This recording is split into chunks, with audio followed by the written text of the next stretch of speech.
Selamat pagi, Assalamualaikum warahmatullahi wabarakatuh. Pada hari ini, Selasa 14 Juli 2020, kalian akan belajar tentang kurikulum sekolah dan cara belajar efektif. Silahkan kalian perhatikan tayangan berikut. Tahap pelaksanaan pembelajaran kurikulum 2013 dibagi menjadi 3, yaitu pendahuluan, inti, dan penutup. Pada kegiatan pendahuluan, biasanya guru akan mengkondisikan suasana belajar. Suasana belajar itu bisa meliputi bagaimana kondisi kelas pada saat kalian akan belajar, atau bagaimana juga kondisi kalian ketika akan mengikuti pembelajaran hari itu. Kemudian, guru akan melakukan diskusi sedikit dengan kalian terkait dengan materi yang sudah disampaikan sebelumnya. Baru setelah itu, KD yang akan dipelajari pada hari itu disampaikan oleh guru. Secara garis besar, kalian akan memperoleh materi yang akan kalian pelajari dan guru pun juga akan menyampaikan lingkup dan teknik penilaian. Yang berikutnya pada kegiatan inti. Kegiatan inti ini adalah proses pembelajaran untuk mencapai kompetensi yang tadi sudah disampaikan pada bagian pendahuluan.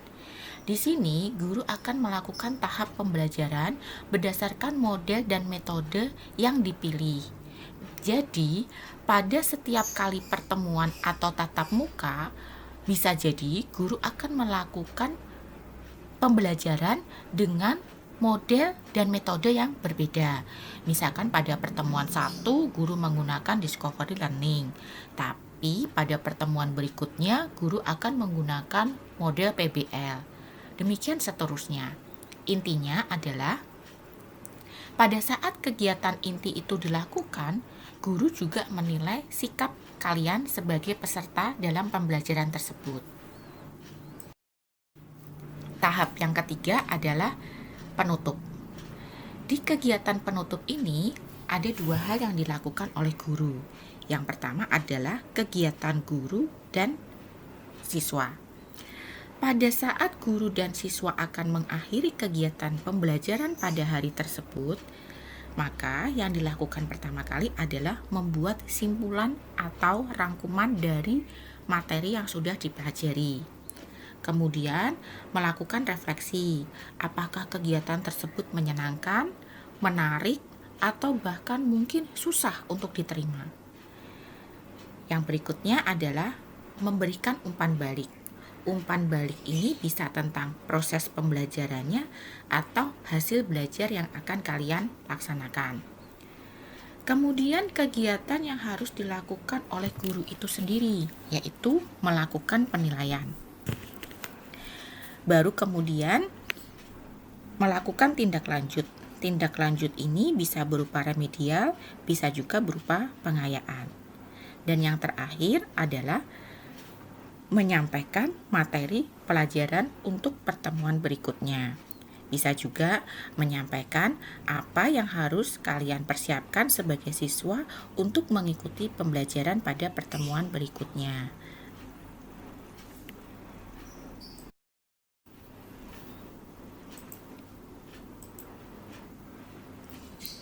Jika kalian sudah mengenal tahap pembelajaran dalam kurikulum 2013, sekarang yang harus kalian ingat juga adalah aspek penilaiannya.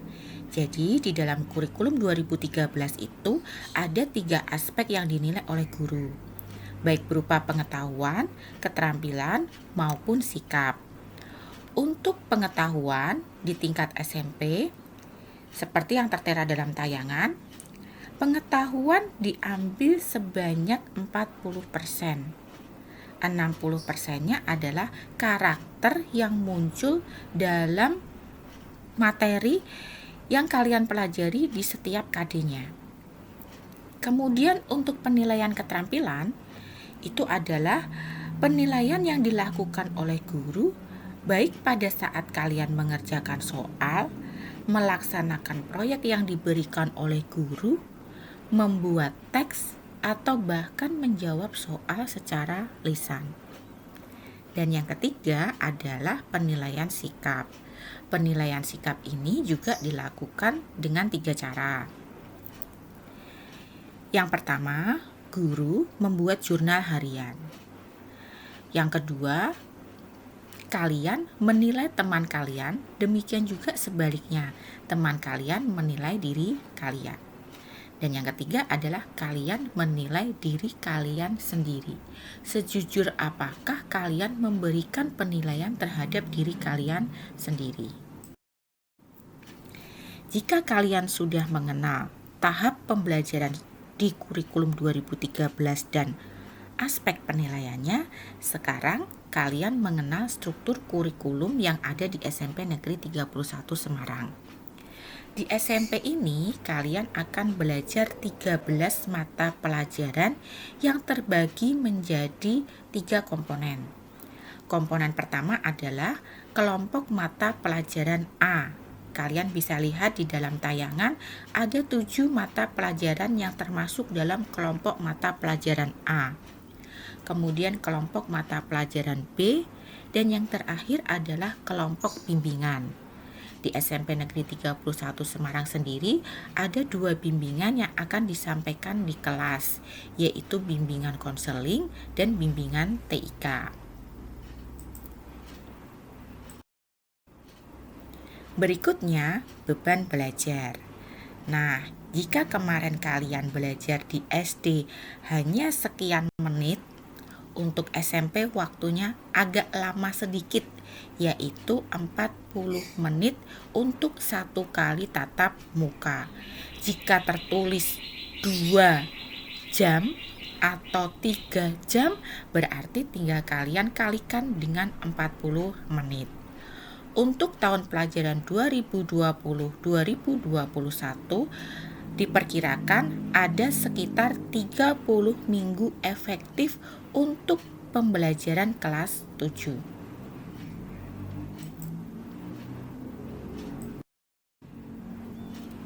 Sekarang kita masuk materi yang kedua, yaitu cara belajar efektif. Sebenarnya yang dimaksud dengan belajar efektif itu adalah bagaimana proses pembelajaran itu memberikan perubahan perilaku yang dapat diaplikasikan dalam kehidupan sehari-hari.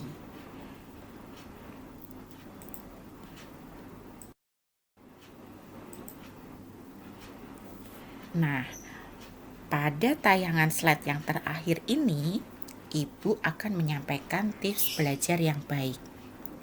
Pernah gak sih kalian berpikir bahwa sesuatu yang dilakukan dengan baik akan menghasilkan hal yang baik pula? Salah satunya adalah belajar. Jadi, kalian bisa menerapkan tips belajar yang baik ini ketika kalian besok sudah aktif belajar atau ketika kegiatan MPLS ini sudah selesai. Yang pertama, buat perencanaan. Apapun kegiatannya, apabila direncanakan dengan baik, maka hasilnya akan menjadi baik. Rencanakan hari itu kalian akan belajar mata pelajaran apa dan butuh waktu berapa lama. Yang kedua, disiplin.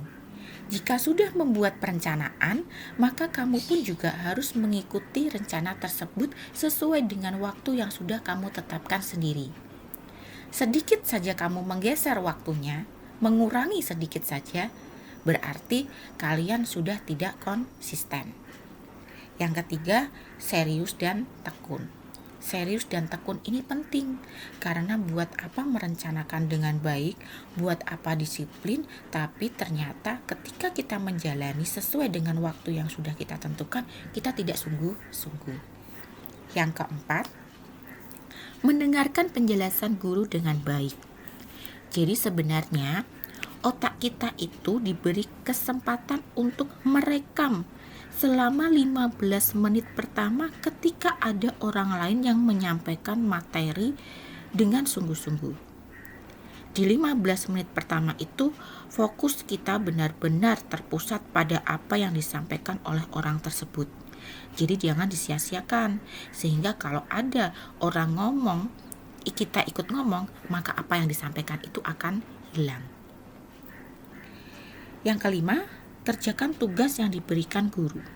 Mengerjakan tugas ini sama halnya dengan melatih kemampuan otak kita, melatih daya ingat otak kita tentang materi yang sudah kita pelajari sebelumnya. Apakah tadi yang kita dengar, kita tulis, itu bisa kita tuangkan kembali ketika kita menghadapi tugas atau soal yang diberikan guru. Yang keenam, banyak berlatih pelajaran yang kurang disukai. Nah, ini karena dari 13 mata pelajaran yang akan kalian pelajari di SMP itu tentunya ada mata pelajaran baru. Bisa jadi di awal-awal pertemuan nanti kalian masih merasa enggan. Kalian masih merasa bingung. Kalian masih merasa malas karena pelajarannya kurang menarik. Nah, ini yang harus kalian camkan baik-baik, bahwa sebenarnya semua mata pelajaran itu penting. Semua mata pelajaran itu harus kalian kuasai dan semua mata pelajaran itu harus kalian sukai. Sehingga kalian jika menemukan masalah dengan diri sendiri tidak merasa suka dengan mata pelajaran tertentu, segera berlatih sebanyak mungkin, membaca sebanyak mungkin tentang materinya supaya lama-lama kita jadi terbiasa. Yang ketujuh, trial dan error. Sebenarnya belajar itu adalah proses mencoba, gagal, sampai akhirnya nanti kita berhasil. Yang terakhir adalah mulailah dari yang kecil. Sebesar apapun hasil yang kita harapkan, bila kita tidak mengawali dari langkah yang terkecil, maka kita tidak akan mendapatkan hasil yang besar tersebut. Jadi alangkah baiknya jika ketika kita belajar, kita pun juga mengawali dari hal yang kecil. Mulai dari yang gampang-gampang dulu, kemudian yang sedang, sampai kemudian yang susah. Jika kita bisa melewati proses tersebut, maka sebenarnya proses belajar itu semuanya mudah.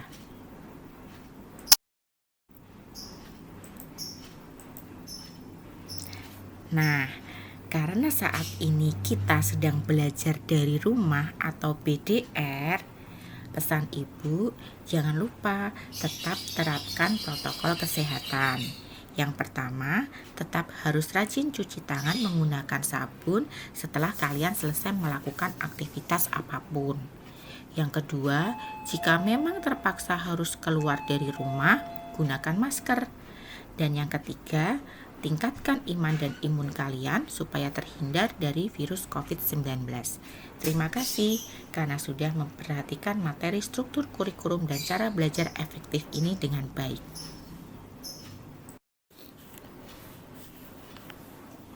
Berapa? 13 menit.